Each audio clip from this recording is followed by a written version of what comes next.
Hey everyone, welcome back to the Hybrid Athlete Dad podcast.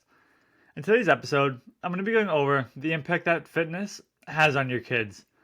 Now, before I get into the episode and going over the impact that fitness can have on your kids, I just want to share some personal things that have been going on in my life, some things that I have learned, some events that I have done.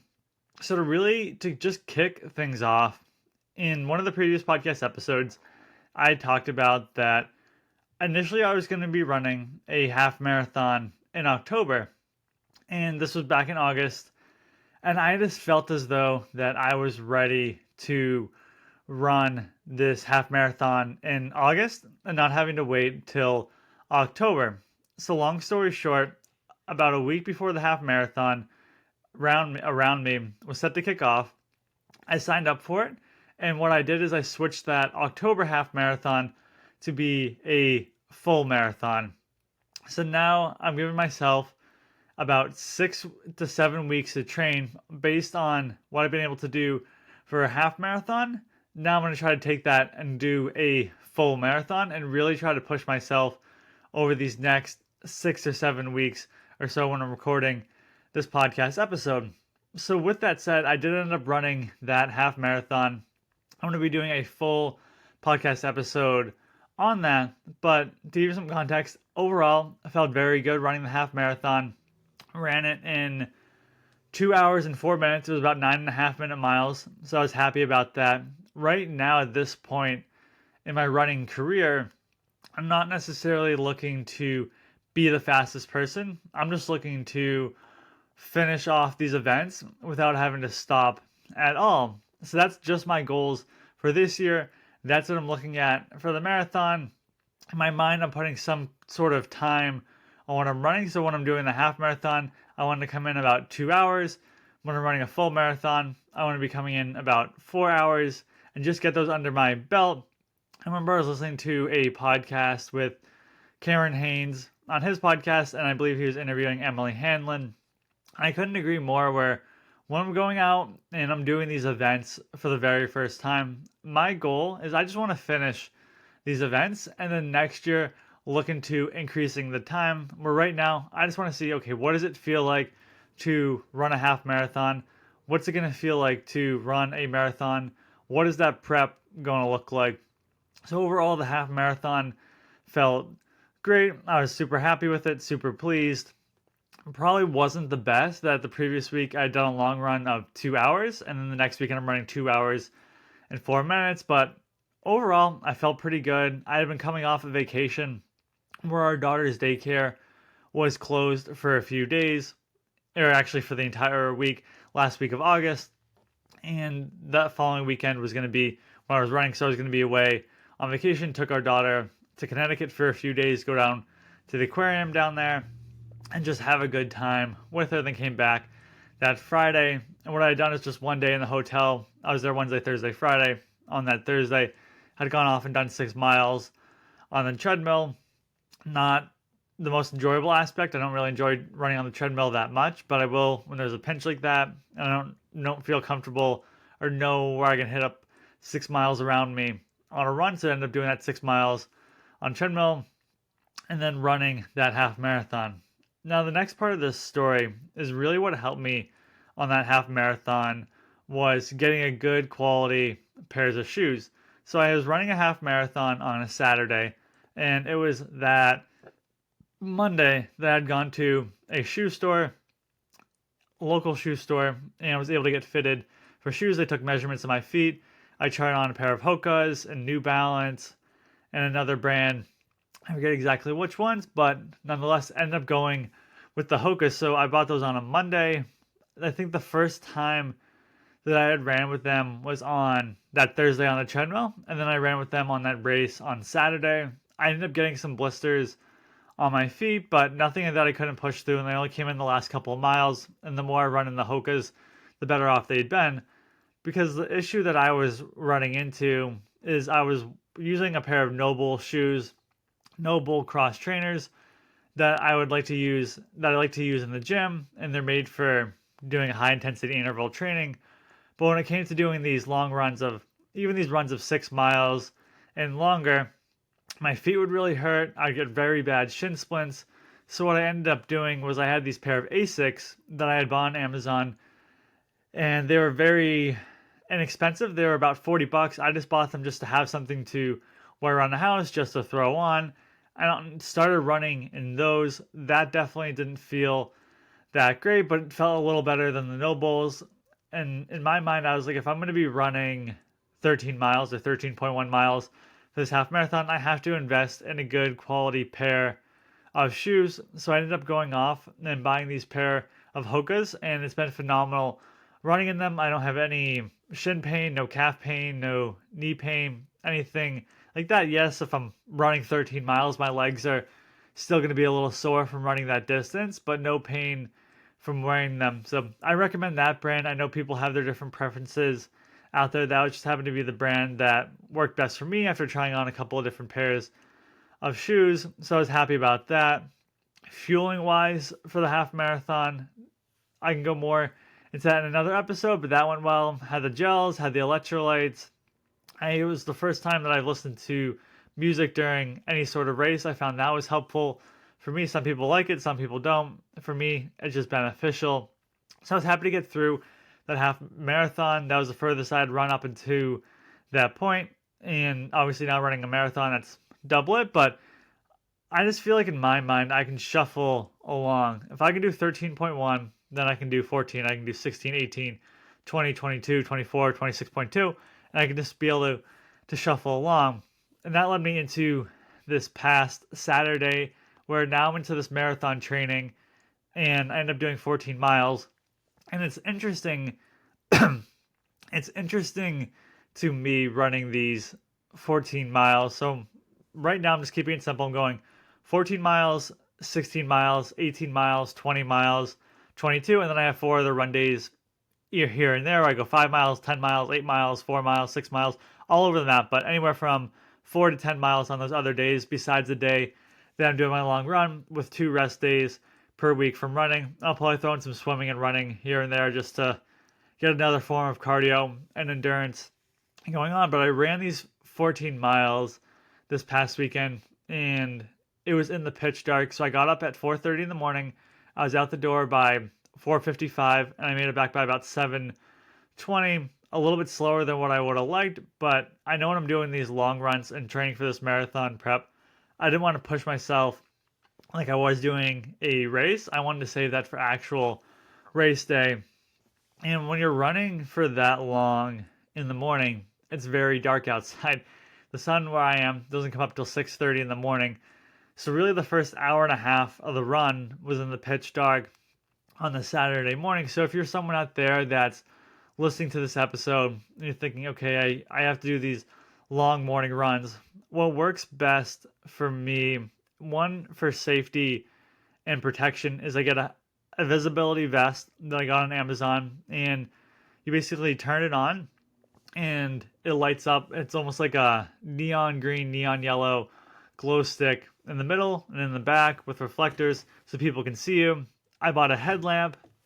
That was relatively inexpensive. I believe I paid $10 for that on Amazon, and that was beneficial to use when I was running, from the standpoint that I could just make sure I know where I'm going. Where, yeah, it was definitely difficult. I could only see like 10, 20 feet in front of me, but I had run a route that I'd run numerous times before, so I felt comfortable putting that headlamp on, knowing, okay, even if I can't see 50 feet in front of me, I have a pretty good expectation what I should be expecting on this run. And then I had a hydration vest. I had the Nathan's handheld water bottle, but I would run out of that like 3 or 4 miles into these long runs. I wouldn't have any other hydration. And now when I'm going out and going further, I wanted to have a hydration vest, and I bought that on Amazon. And that was very beneficial for me, where now it's like having 2 bottles of water in each pocket. I throw some electrolytes in that. I threw my gels in that I'm going to be having during these long runs, and that was very helpful for me. So just wanted to give you that update on doing the half marathon. Now I'm into the marathon running, and then also if you're someone out there that's like me and I want to get home before my daughter wakes up, I would prefer to run like 7 or 8 in the morning where it's not too hot and the sun's out, but I still want to get home before my daughter wakes up, which is why I was getting up at 4:30 on Saturday and out the door by 4:55, making sure that I could get back in time.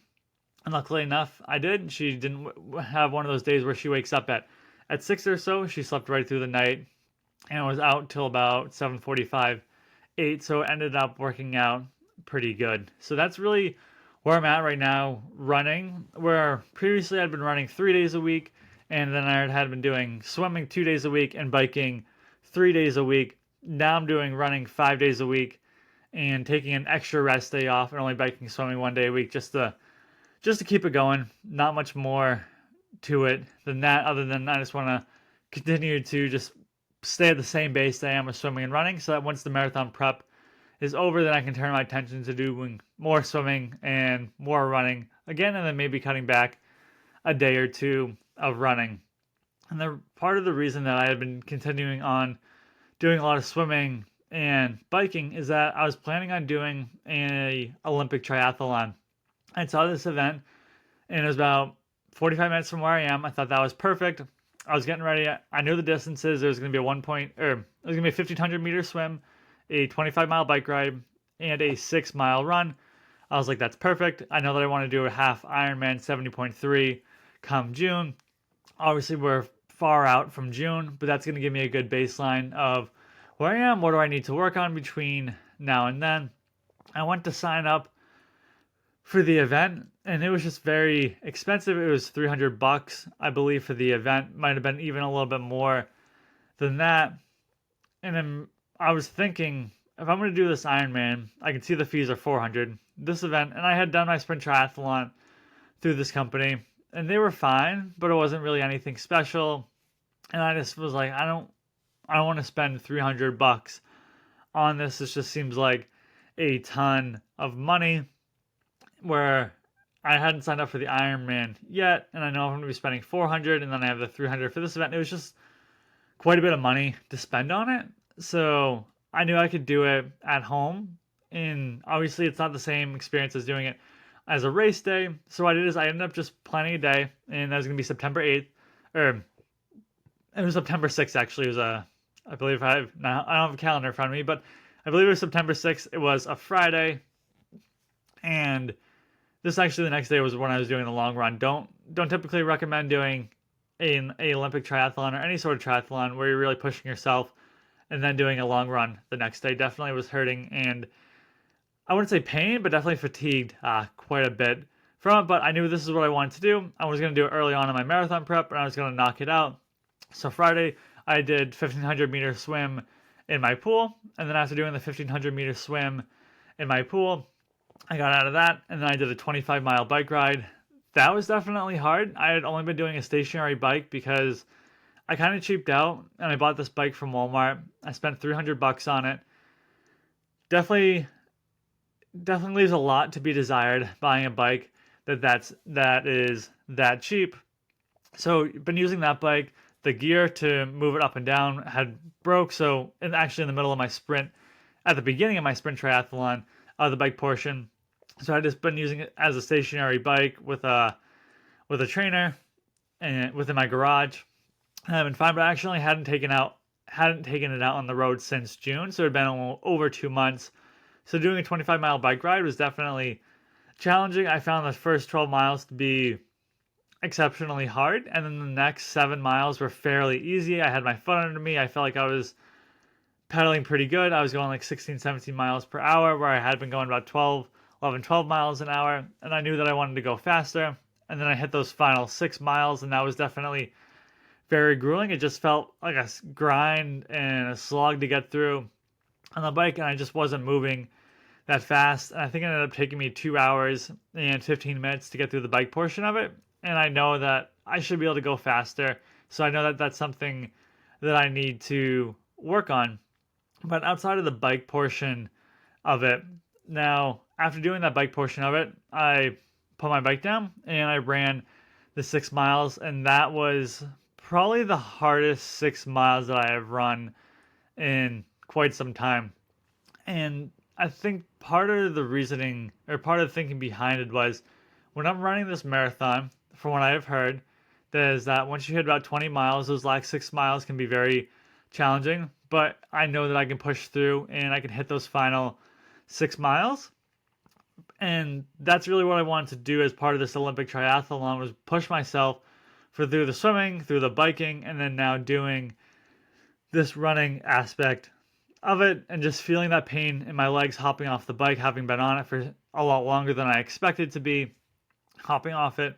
And then now I'm doing this running aspect of it. And that was definitely very challenging, hopping off the bike, going into the running, but got through it, got through the running portion of it. And I think it ended up taking me about 3:45 to 4 hours, somewhere in between there. And I was fine with that. Probably would have liked it to be a little bit quicker than that, but I was definitely happy I just got through the Olympic triathlon. It gave me a good sense of, okay, when I'm going off and doing the 70.3, like, what is that going to be feeling like when I go off and do that? So it was a good precursor, I believe, for doing that event. So knocked off that Olympic triathlon. So really between now, when I'm recording this episode, to, I believe my race is October 13th, is just going on and doing a full on marathon prep and just getting ready to run a marathon, and really seeing how that goes. And it's funny, running this marathon is never something that I expected. It was something that I thought would be very challenging, and I'm sure it is going to be challenging.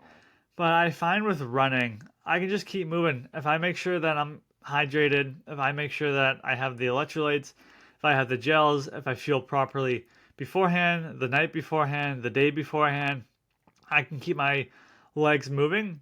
Maybe I couldn't go off and do a 50K, or I shouldn't say 50K. Hopefully I can do 50K. If I could do 20, if I could at least do a marathon, but maybe a 50 miler, maybe a 100 mile, maybe that's a different story. But where I am with my base now, I feel comfortable doing this marathon, and yeah, it's uncomfortable, but I know that I want to push myself through it and really see how far I can test my limits this year, because I believe after the marathon, it's just going to be more training for the Ironman, and the half Ironman, I should say, and really just seeing where I'm at, deciding what race do I want to do next. But yeah, for really from here on out, it's just doing that marathon prep and seeing how far that I can push myself.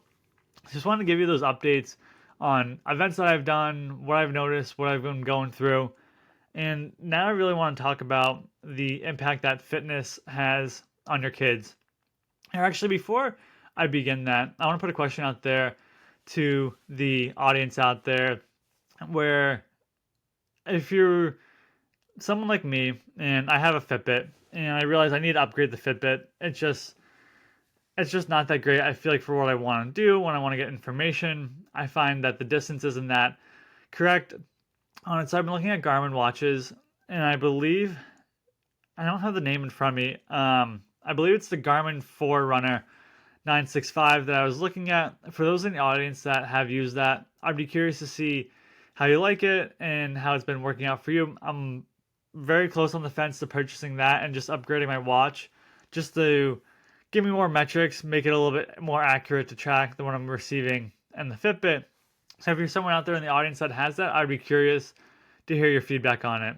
Now, hopping back into the episode and the impact that fitness has on your kids. For those listening who may or may not know, I have a soon-to-be 15-month-old daughter, so a little over a year old. Obviously, she's not working out and she's not lifting weights, but I can already start to see the impact that fitness is having her, and the impact of fitness that I want it to have on her as well. And part of the reasoning, the impact of fitness I want to have on her, is to be an influencer. I want to be an influence to my daughter and become an influencer. I guess that's cool as well. But be an influence to my daughter and have her look up to me and know that, oh, dad goes to the gym 5 days a week, plus he does this running. That's something that I want her to learn and grasp and understand. This is something that my dad does. And I almost look at it like my own father, where he was going off and he was running half marathons and marathons on his own, before eventually he got older and just couldn't do the running and couldn't take that toll on his body, but was doing these marathons earlier when he was a little bit younger. And me seeing that, like, okay, my dad ran a marathon, then I can run a marathon. And I almost look at it like to my daughter as well, like, if I can run a marathon, then she can run a marathon. And similar, I always noticed my dad, he was working out. We had an at-home sort of gym when I was growing up, and he would be working out in the morning. He'd be running on the treadmill. And if he wasn't doing that, eventually he joined a gym, and he was doing this 3 to 5 days a week. And I remember being in high school, just being a little curious on it, and just being like, "Hey, can I go to the gym one day or two just to see what it's like?" And pretty much ever since then, just been hooked on working out, and that's really what I want to be, that influence for my daughter, similar to how the influence that my dad was for me. And it wasn't like he was pushing me or telling me that I had to work out or telling me that I had to run these marathons. He was just more doing it by his actions that he was showing me. And that's something that I want to have, and that's the influence that I want to have on my daughter, is for her to see that I'm running these races, that I'm going to the gym, so that if she so chooses to, then she can start to do those things as well. And I want her to really just see what I've done. Again, similar to what my dad had done. I know he ran a marathon. Now my goal is to run a marathon. And then my goal for our daughter is that she's seen, okay, dad ran a marathon. He did these triathlons. He did Ironmans. Now that's something that I can do on my own as well. And I just want to be that role model for her to look up to. I wanted my daughter to see me doing these events, whether it's being in the middle of the half marathon and I get to wave to her on the side, whether that's me running through the local neighborhood and she sees me coming from it, or that's me on the stationary bike when she comes home from daycare and I have 5 more minutes to go on it and she sees me pedaling. I wanted just to see me doing these things. Again, she's 1 year old. 1 year old. I don't have expectations on her that she's going to be working out anytime soon. I just wanted to see what I am doing with these events, that I am working out. So it becomes very natural for her. Like, oh yeah, my dad was always doing that. And I don't want to tell her, hey, Sophie, you should start working out. I just want to be working out and have her come up to me, similar to how I had gone up to my dad and talked to him. Hey, like, you've been going to the gym for quite a while. Do you mind if I go with you one day, and bring it up naturally? Where, again, I don't want to force her to go if she doesn't want to go. I want it to just be like, this is something my dad does, and this is something that I want to be able to go out there and do with her. From from the impact that fitness would have on my daughter, is that I want her to build good habits and really just to see the benefits that come from working out. Some of the biggest ones for me are stress relief. I find that anytime that I am stressed in the gym, is that, or anytime I feel stressed going into the gym, I know that after my workout, more often than not, and usually about 99% of the time, I'm going to be a lot more relaxed than when I had gone into the gym to begin with. So I get that nice stress relief benefit. There could be a million things going on, but then when I just quiet down, I just focus on my exercises, my reps, what I'm doing. Maybe it's an hour, maybe it's 45 minutes, maybe it's an hour and a half in the gym. I'm just going to take that time to have that stress relief, and then just building that self-esteem, building that confidence, where I find every time I go into the gym, if I'm lifting a little more, if I'm pushing myself just a little bit harder than I had been previously, it continues to build up my confidence. It continues to build up that self-esteem. And that's just something that I want her to have. And then just the habit of going in the gym, of being on time, and knowing, like, I have to be at the gym at 5:30 every morning. So I'm gonna get up, and more often than not, whether I feel like it or not, I'm gonna be getting up and going to the gym, barring that I'm sick and just really just can't go to the gym. I'm gonna make that time to go to the gym and just to build that habit. And I think that is a good habit to have, not just going to the gym, but just in everyday life, where you're building these habits where it's like, okay, now when I'm working, yeah, maybe there's something that I don't feel like doing. Maybe it's taking a sales call. Maybe it's answering a client, but I didn't feel like working out this morning and I did it and I felt good afterwards. And I know if I do the same thing through my job, through my work, I'm going to feel good afterwards from it too. So I just wanted to build those good habits. And I find that working out and managing my time really allows me to be efficient with how I plan my day and how I move from task to task and from different things I'm going to be doing throughout my day. And I find that, again, that really just came through building that habit of going to the gym and just building up the good habit. And then now I have the habit of going to the gym. Then maybe it's eating healthy, maybe it's reading a book, maybe it's journaling, maybe it's meditation. And you start to stack these good habits over time. And that's the impact that I want fitness to have on my daughter, is that she can see, like, okay, I can stack these habits over time and they are going to make me a better person. They are going to give me these benefits. I want to just introduce fitness to her, and it could be something as simple as going through for a walk each day so that it just becomes natural. And that goes back to my father and even my mother as well, where pretty much every day, unless it was like pouring rain or sideways sleet coming outside, we would go for walks. And it's something as simple as that, introducing the exercise for her, where she can walk now, but we're still going to be taking her in a stroller on these walks. And I can remember so many different times when I was in high school and I would take walks with my dad at night, and it would be January, it would be 20, 15 degrees outside, just pretty chilly. Obviously, you have to wear a hat, jacket, gloves, and just going outside and just having a good conversation with him and just realizing, like, I feel so much better after taking this 20-minute walk with him than I did prior to that. So I just want to build up that habit with her and to introduce her to fitness, that just something as simple as taking a walk. And that's something that my wife and I, we can do with her right now, is just taking her on these walks and just showing an example of, like, this is some sort of exercise that you can do. It's relatively easy. You just need 20 to 25 minutes of your day, maybe even longer if you're out there and you're taking longer walks, but that's what works for us in the neighborhood that we walk through. And just doing that consistently over and over and over again, just doing those walks with her.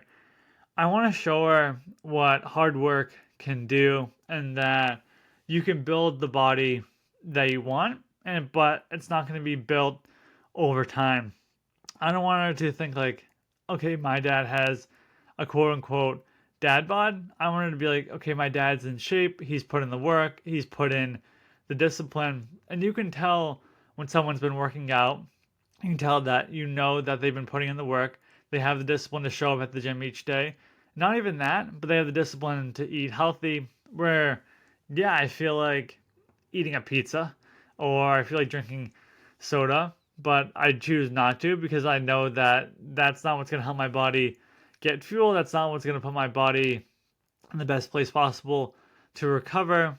And I'm making hard choices where, yeah, I'd rather be eating pizza probably than chicken breast for the fourth time this week. But I know that that chicken breast is going to be better for me in the long run, and that I don't want to have that dad bod. And I want to show her that if you work out, if you put in the work, then you too can be the type of person that you want to be. And working out, whether you're day one, whether you're day two, year four, year six, it's going to be about putting in the work and getting your ideal body, getting the ideal nutrition in. It's going to take a lot of time for that to come to light. So it's about what work can you put in today? What diligence can you show today? And just building that habit of going to the gym and just showing my daughter what hard work can do for her. Where some days I don't feel like going for a run. Some days I don't feel like swimming or biking or even working out for that matter. But I don't let that resistance hold me back. And it's something that it's hard for me. It's hard for someone that doesn't work out to understand that, where if you are working out, you do understand that you're going to have this resistance to going to the gym sometimes, to going on these runs sometimes. And I want her to know, like, she's going to feel this own resistance in her life, but you just have to push through it and you just have to keep going. And again, I don't want to push her going to the gym. I just want to lead by example so she can see me working out and me coming back from the gym and me doing these events and just showing her really the impact that fitness can have on her.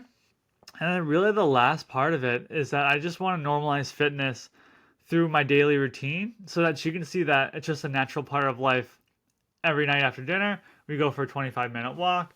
Oh, dad's going for another run today. Dad's going to the gym today. That's just a normal part of everyday life. And that's really how I saw it for both my parents. They were always going to the gym, and I just thought that's something normal. That's something that people do. People just work out, they go to the gym, they want to feel better, they want to look better, they want to extend their life. And that's exactly what I want to do for my daughter, is just to show her that working out, that's just something that you do every day. Or I don't know if you could say every day, but that's something that you do throughout the week. Maybe it's 3 times a week, maybe it's 5 times a week, whatever, however much you may be working out throughout the week, that it's just a normal part of showing up and getting out there, and just another thing that you do each day. So now it's not like something like, oh, I have to work out today, where I'm sure we all feel that from time to time, but it's more like, okay, I'm going to work out today. This is just something that I do. And that's really what it's become for me. And that's really what I wanted to become for her. And again, I just want to lead by example. And again, she's 1 year old, so I don't, or 1 year old, so I don't have a ton of expectations for her to start working out at any point in the near future. But I just want to build up this role model, to be this influence, to lead by example over time, so that she can really see the impact that fitness can have on her. And yeah, that's really the impact that I see fitness having on my daughter, the impact that my parents have, the fitness has had on me and for my parents. So I thank you for checking in and listening to today's episode. I really appreciate it if you could go on iTunes and leave us a good 5-star review. I really appreciate your feedback and your comments. Until next time, I hope everyone has a great week, and catch you on the next episode.